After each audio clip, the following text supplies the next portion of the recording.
বুঝতে পারেন তাহলে আমি জাস্টিস পাচ্ছি, আবার বুঝতে না পারলে কিন্তু আবার আমি পাচ্ছি না। ঠিক একইভাবে আমাদের নারীদেরকে কিন্তু আরো সচেতন হতে হবে।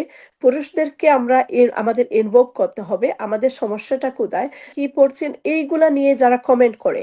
মাঝে মধ্যে আমি অ্যাওয়ারনেস এর জন্য কিছু কিছু পোস্ট করি সোশ্যাল মিডিয়ায়, তখন দেখা যায় যাদের উদ্দেশ্যে আমি যার হেল্পের জন্য আমি এই পোস্টটা করলাম সেই দেখা যাচ্ছে নেগেটিভ কমেন্ট দিয়ে বসলো বলছে, কিন্তু যে নির্যাতিত হয়েছে সেই মেয়েটা লজ্জায় হয়তো আত্মহত্যা করতে হবে এক সময় তাকে, কারণ সে মানুষের সামনে যেতে পারছে না। সবাই কিন্তু তার দিকেই অবহেলার চোখে, খারাপ চোখে তার দিকেই তাকাচ্ছে। কে কি কাপড় পরলো সেটা একান্ত ব্যক্তিগত ব্যাপার। ধর্ম বলেন আর সোসাইটি অথবা রাজনীতি, সবকিছুই কিন্তু মানুষের আম, উপকারের জন্য, অপকারের জন্য না। এখন ধর্ম নিয়ে কে কথা বলছে আর রাজনীতি নিয়ে কে কথা বলছে, পলিসিটা কে তৈরি করছে এবং কার জন্য করছে, এই ট্রান্সলেশন। আমরা তো সবাই ইসলামিক স্কলার না, আমি শুধু ধর্মের কথা বলবো না, অন্যান্য ধর্মেও কিন্তু একই জিনিস ঘটে যাচ্ছে।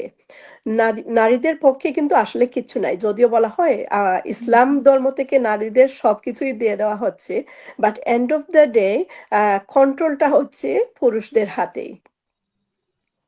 হুম। সর্বপ্রথমে যেটা প্রয়োজন এটা হচ্ছে জাস্টিস সিস্টেমটা, ন্যায়, এবং যখন একজন মানুষ কুকর্মের সাথে জড়িত থাকবে তার প্রপার বিচার হওয়ার প্রয়োজন। সে কার ছেলে, কার বাবা, কিংবা পলিটিক্যাল পার্টির সাথে জড়িত আছে কিনা, যতক্ষণ পর্যন্ত সবকিছুকে আলাদা করা না যাবে ততক্ষণ পর্যন্ত মনে হয় আমরা যত কথাই বলি না কেন আমাদের ওই আহ, বইয়ের পাতাটা বন্ধ করে দিলেই গল্পটা শেষ হয়ে যাবে আর কি।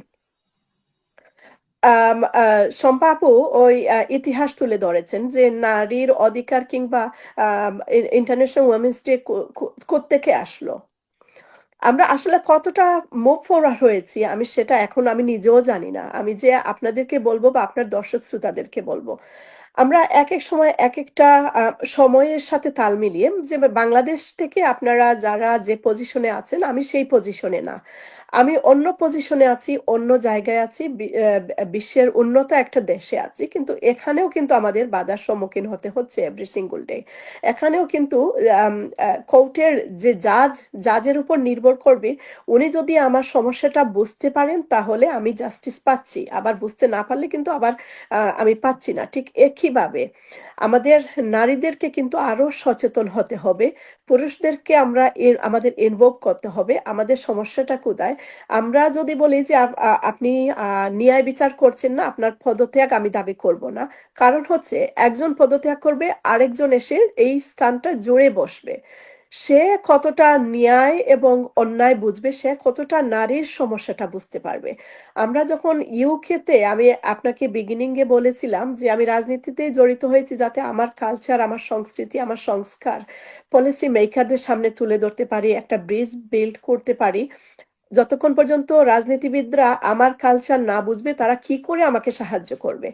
ঠিক একইভাবে নারীর যে সমস্যা সেটা যদি পলিসি মেকাররা না বুঝে, রাজনীতিবিদরা না বুঝে, প্রত্যেকটা সমস্যার সমাধান কিন্তু রাজনীতিবিদদের হাতে, নাম্বার ওয়ান। নাম্বার টু হচ্ছে আমরা কতটা ন্যায় এবং অন্যায়, আমরা যদি নিজে করাপ্টেড হয়ে যাই তখন আমি অন্যের করাপশন কিভাবে দেখব।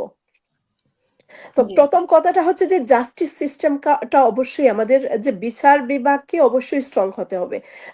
সৌদির অনেক জিনিস আমি পছন্দ করি না, কিন্তু যখন একটা চোরকে ধরা হয় বা খারাপ কাজে যখন মানুষ লিপ্ত থাকে এবং ধরা পড়ে যায় তার বিচারটা কিন্তু খুবই স্ট্রিক্ট এবং কঠোর হয়। এই বয়ে কিন্তু মানুষ ছুরি ছুরি থেকে বিরত থাকছে, খারাপ কাজ থেকে বিরত থাকছে। ঠিক এখানে যেরকম একইভাবে আয়শা আপনি নিশ্চয়ই দেখেছেন যে উন্নত দেশগুলোতে মানে তাকানো বা একটা মেয়েকে নিয়ে কথা বলা এটা কিন্তু একটা অপরাধ, সেটা কিন্তু শাস্তির বিধান আছে। কিন্তু আমাদের দেশে আমরা আহ খুবই উদাহরণ দেই যে বাইরের দেশের মতো আমরা হয়ে গেছি, কিন্তু এই জিনিসগুলো কেন এখনো আমরা সেভাবে প্রতিষ্ঠিত করতে পারি নাই? এগেইন সেম জিনিস, আমরা যখন সিসাইডে যাচ্ছি কে কিভাবে কাপড় পরছে দেখার সময় নেই, আমি আমার নিজের জিনিস নিয়ে ব্যস্ত, আমরা সবাই অভ্যস্ত একটা জিনিস নিয়ে। সোশ্যাল মিডিয়ার মাধ্যমে এখন মনে হচ্ছে যে এই ছোট ছোট জিনিসগুলাকে মানুষ এত বড় করে, কি কিভাবে কাপড় পরলো, কি কথা বলবো, আপনার মাথায় ঘুমটা দিছেন কি না, আপনি কি খাচ্ছেন কি পরছেন, এইগুলা নিয়ে যারা কমেন্ট করে। মাঝে মধ্যে আমি অ্যাওয়ারনেস এর জন্য কিছু কিছু পোস্ট করি সোশ্যাল মিডিয়ায়, তখন দেখা যায় যাদের উদ্দেশ্যে আমি যার হেল্পের জন্য আমি এই পোস্টটা করলাম, সেই দেখা যাচ্ছে নেগেটিভ কমেন্ট দিয়ে বসলো। সেই হুম, বলবে এত পুরুষের মাঝখানে আপনি কি করছেন। এখন আমি তাকে কিভাবে আমি হেল্প করতে পারবো? আমরা নিজেরা যদি চোখ বন্ধ করে বসে থাকি, অনেক সময় দেখা যায় যে মেয়ে নির্যাতিত হয়েছে, মা তার প্রতিবাদ করছে না, মায়ের কিন্তু গুড রিজন রয়ে গেছে পিছনে, কারণ সে যে আজকে প্রতিবাদ করবে, পরের দিন সে তার নিজের শেল্টার খুঁজে পাবে কিনা, সে নিজে যে আম, সমাজচ্যুত কিংবা পরিবার থেকে ত্যাগ তাকে না করা হবে তার কোনো গ্যারান্টি নাই। তো বাংলাদেশের মানুষের জন্য আসলে কি করা যাবে, টু বি অনেস্ট আমি আমি আশা ছেড়ে দিছি বললে চলে। আমি টেলিভিশনে নিউজ দেখতে আমি পছন্দ করি না, সোশ্যাল মিডিয়া নেগেটিভ জিনিসগুলো আমি দেখতে একদম পছন্দ করি না। কারণ পছন্দ এই জন্য করছি না, নিজেকে খুবই অক্ষম মনে হয় যে আমি নিজেই হেল্পলেস, যে একটা কিছু করব, একজন মানুষকে সাহায্য করব, সেই রাস্তাটা খুঁজে পাওয়া যাচ্ছে না। তো আমি জাস্ট আশা করতে পারি আমরা আর কি, যে বর্তমান তো যে শুরুটা গভর্নমেন্ট গুলা যদি আবার একটা নারী বলে তখন সেটা মেনে নিতে আরো কষ্ট হয়। একটা পুরুষ বললে আমি তার সাথে আর্গিউ করতে পারছি, আমি তাকে এডুকেশনমূলক দুইটা কথা বলতে পারছি, কিন্তু যখন আমারই একটা বোন আমাকে বলবে যে এই যে কিছুদিন আগে কি একটা কমেন্ট আমি দেখলাম যে তোবা, how can you be between all this men. তো আমি ঠিক বুঝতে পারছি না যে এই নারীকে আমি কি বলবো, সে তো তার মেয়েকে যেতে দিবেই না। ঠিক আছে, হুম, প্রথম হুম, কথা হুম। হচ্ছে তাকে যেতে দেবেই না। আমরা আমাদের স্থান কিন্তু কোনো আহ অধিকার আমরা কখনো সংগ্রাম ছাড়া আমরা পাইনি, আমাদের হাতে এনে আমাদেরকে কেউ কিছু দেবে না, আমাদের মুখের কথাটাও কিন্তু রক্তের মাধ্যমে আমাদেরকে আমাদের বাসাটাও আনতে হয়েছে। এই ইতিহাসগুলা যদি না জানেন, সোশ্যাল মিডিয়া কিন্তু খুবই ইনফ্লুয়েন্সিয়াল, খুবই পজিটিভ আবার খুবই নেগেটিভ। সোশ্যাল মিডিয়াতে আপনি একটা পোস্ট করে দেখেন, কমেন্ট কে করবে? কোনো এক্সপার্টদের এত সময় নাই যে আমাদের প্রত্যেকটা জিনিস তারা মনিটর করবে এবং কমেন্ট করবে, কিন্তু কমেন্ট যারা করছে তারা অন্যদেরকে আরো পিছনে নিয়ে যাচ্ছে। আমরা যখন চেষ্টা করি কমিউনিটিতে একটা পজিটিভ জিনিস ইনফ্লুয়েন্স করার, বাট তখন যদি আরেকজন মানুষ এসে সেটাকে নেগেটিভ করে, অনেক সময় আমরা আমরা নিজেরা ভয় পেয়ে যাই। একজন সাধারণ মা, সাধারণ বোন, সাধারণ নারী কি করে তখন প্রতিবাদটা করবে? মেয়েদের এই যে নাসরিন আপা না শম্পা আপু কে জানি বলছিলেন যে আমরা অনেক সময় সমাজের বয়ে আমরা অনেক জিনিস গোপন করে ফেলি, মায়েরা চায় না যে মেয়েটা, এই মেয়েটা তো মাথা উঁচু করে দাঁড়াতে পারবে না সমাজে।